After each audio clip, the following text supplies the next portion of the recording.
السلام علیکم ورحمۃ اللہ وبرکاتہ نحمدہ ونصلی علی رسولہ الکریم اعوذ باللہ من الشیطان الرجیم بسم اللہ الرحمن الرحیم کل نفس ذائقۃ الموت وہکذا قال فی مقام آخر مخاطبا لنبیہ وحبیبہ محمد صلی اللہ علیہ وسلم انک میت وانہم میتون صدق اللہ العلی العظیم۔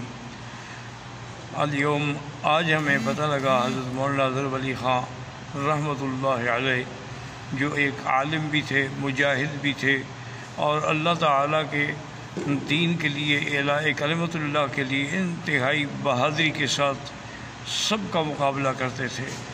تو کچھ عرصہ قبل تشریف لائے عمرے کے لیے، تو ان کی کرم نوازی تھی کہ وہ جب بھی آتے تھے تو مجھے ضرور ملاقات ہوتی تھی۔ تو میں نے دیکھا ان کی طبیعت پہ بڑا اثر تھا، تو انہوں نے فرمایا کہ مجھے دمے کی تکلیف ہے، اور وہ آکسیجن بھی ساتھ تھا اور دوائیں بھی اور انہیلر بھی اور انجیکشن بھی، لیکن انہوں نے فرمایا کوئی فائدہ نہیں ہو رہا، اور سب سے بڑی تکلیف مجھے یہ ہے کہ میں اب نماز نہیں پڑھا سکتا۔ تو میں نے ان کی خدمت میں عرض کیا کہ حضرت ایک دوائی مجھے انڈیا سے آتی ہے، ایک دوست بھیجتے ہیں، مجھے اس سے بڑا فائدہ ہوا ہے، تو انشاءاللہ میں ابھی آپ کو وہ دوائی بھیجوں گا، آپ استعمال فرمائیں۔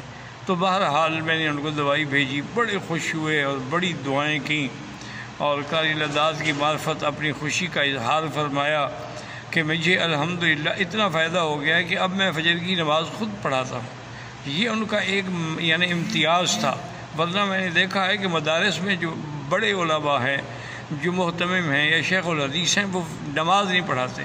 یہ حضرت کا کمال تھا کہ ساری زندگی اپنے ادارے کی نماز خود پڑھاتے رہے۔ اللہ تبارک و تعالیٰ ان کے درجات بلند فرمائیں، اور اللہ تعالیٰ ان کو جنت الفردوس میں جگہ دیں۔ اللہم اغفرہ وارحمہ وتجاوز عنہ وادخلہ فی الفردوس الاعلیٰ۔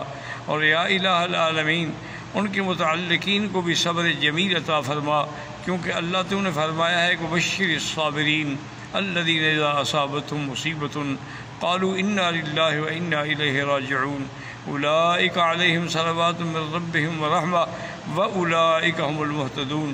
اور میں بھی اپنے تمام متعلقین سے گزارش کرتا ہوں کہ حضرت کی ایصال ثواب کے لیے جتنا ممکن ہو سکتا ہے تلاوت قرآن ہے، صدقات و خیرات ہیں، وہ کریں، کیونکہ ایسے لوگ جو ہیں یہ زندگی میں پھر پتہ نہیں خدا جانے کب پیدا ہوں گے۔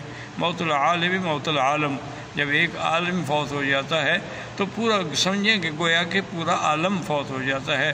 یہی وہ لوگ ہیں جن کی وجہ سے اللہ کے عذاب سے ہم بچے ہوئے ہیں۔ تو اللہ تعالیٰ ان کی مغفرت فرمائے اور ان کے پسماندگان کو صبر جمیل عطا فرمائے۔ میں محمد بکی حجازی فقیر حرم سرزمین حرم سے، مکہ مکرمہ سے یہ باتیں کر رہا ہوں، اللہ قبول فرمائے۔